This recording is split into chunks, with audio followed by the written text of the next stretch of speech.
आप देख रहे हैं मराठवाड़ा तेज न्यूज़। अब हर खबर होगी अपडेट।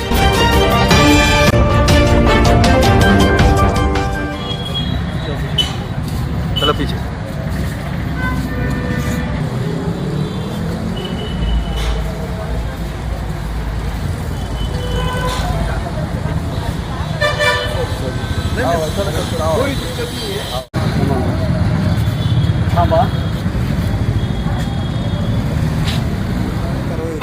आणि याबद्दल काय माहिती मिळाली आणि किती लोक अरेस्ट झाले याच्यामध्ये? छत्रपती संभाजीनगर शहर पोलीस स्टेशन जवाहरनगर पोलिसांनी अल्पवयीन मुलाला बनावट मामा आणि पोलीस असल्याची बतावणी करून त्याच्यावर गुन्हा दाखल असून तो गुन्हा मागे घेण्यासाठी त्याच्याकडून पैसे उकळायची घटना आहे। त्यामध्ये एकूण आतापर्यंत 3 आरोपींना अटक करण्यात आलेली आहे। सदर घटनेमध्ये 1 ते 1.5 महिन्यापूर्वी जो अल्पवयीन मुलगा आहे त्याच्या घरच्यांना लक्षात आलं की त्यांच्या घरातील काही सोनं मिळून येत नाही, म्हणून त्यांनी शोधाशोध सुरू केली। त्यामध्ये या मुलाच्या विषयी थोडंसं वागणं वेगळं असल्यामुळे त्यांनी विश्वासात घेऊन विचारपूस केली असता त्यांनी सांगितलं की त्याचेच जे मित्र आहेत अटक आरोपी व फरार आरोपी यांनी त्याला घेऊन जाऊन नकली मामा व नकली पोलीस उभा करून तू 1 कोटी सोन्याची स्मगलिंग केलेली आहे। त्या संदर्भात सायबर पोलीस स्टेशनला गुन्हा दाखल आहे आणि त्या गुन्ह्यामध्ये तुला अटक व्हायची नसेल तर तू आम्हाला ते सोनं आणून दे असं म्हणून त्याला फसवणूक करण्यास किंवा त्याला त्याचं ब्लॅकमेलिंग करण्यास सुरुवात केली। त्यामध्ये जे मामा म्हणून आलेला मुलगा होता त्यांनी पोलिसांची माझी चांगली ओळख आहे असं म्हणून त्यांनी मी ते सेटलमेंट करतो असं म्हणून त्याला जाऊन 20 लाख रुपये पोलीस मागत आहेत, त्यापैकी मी 11 लाखाची सेटलमेंट केलेली आहे आणि तुझ्या हिश्श्याचे तो पैसे दे असं म्हणून त्यांनी त्याला पैशाची मागणी करता तगादा लावला।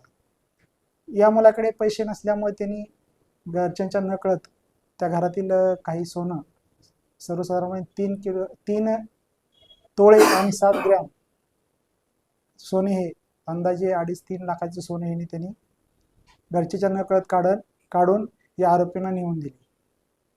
त्यानंतर घरच्यांच्याही लक्षात गोष्ट आल्यानंतर त्यांनी लगेच तात्काळ पोलिसांशी संपर्क साधला, जवाहरनगर पोलिसांशी। आम्ही त्यामध्ये गुन्हा दाखल केला आणि 24 तासाच्या आत त्यामधील 2 आरोपींना आम्ही अटक केली आहे। त्यानंतर तपासामध्ये आणखी एका जे नकली पोलीस म्हणून आलेला होता त्याला सुद्धा पोलिसांनी अटक केलेली आहे। त्या तपासामध्ये असं निष्पन्न झालं की यांनी त्या मुलाच्या स्वभावाचा गैरफायदा घेऊन त्याला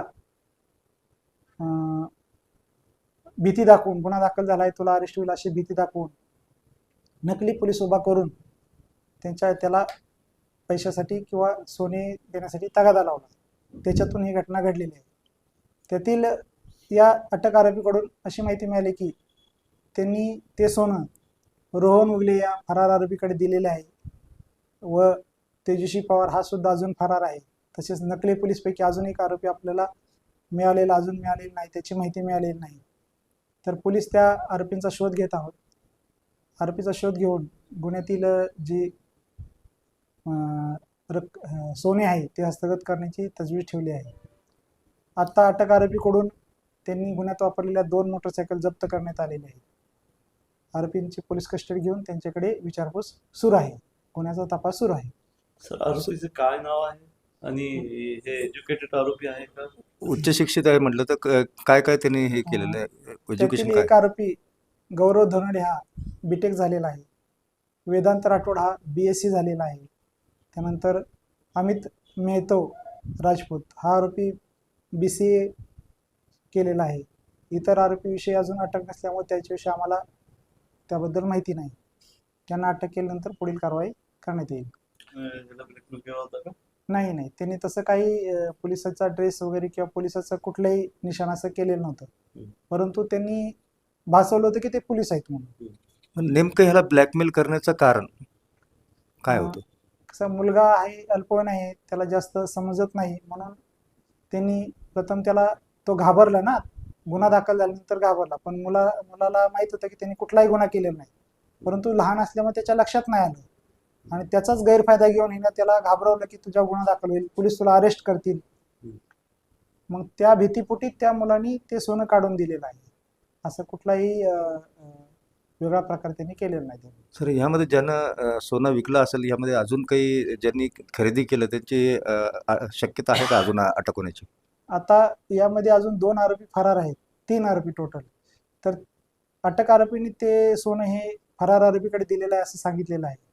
ज्यावेळेस ते आरोपी अटक होतील त्यांच्याकडून ते सोनं विकलं आहे किंवा तसंच ठेवलेलं आहे याबाबत माहिती घेऊन ते हस्तगत करण्यात येईल.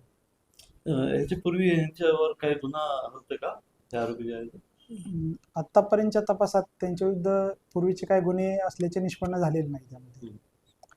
बरं, यामध्ये किती अधिकारी कारवाईच्या याच्यात सहभागी होत्या? सदरची कारवाई ही माननीय पोलीस आयुक्त साहेब प्रवीण पवार साहेब, माननीय पोलीस उपायुक्त परिमंडळ 2 प्रशांत स्वामी साहेब, माननीय सहाय्यक पोलीस आयुक्त उस्मानपूर विभाग श्री मनीष कल्याणकर साहेब यांच्या मार्गदर्शनाखाली जवाहरनगर पोलीस स्टेशनचे पोलीस उपनिरीक्षक वाघ, पोलीस कॉन्स्टेबल मारुती गोरे व पोलीस कॉन्स्टेबल संदीप बिलारी यांनी उत्कृष्ट अशी कामगिरी केलेली आहे.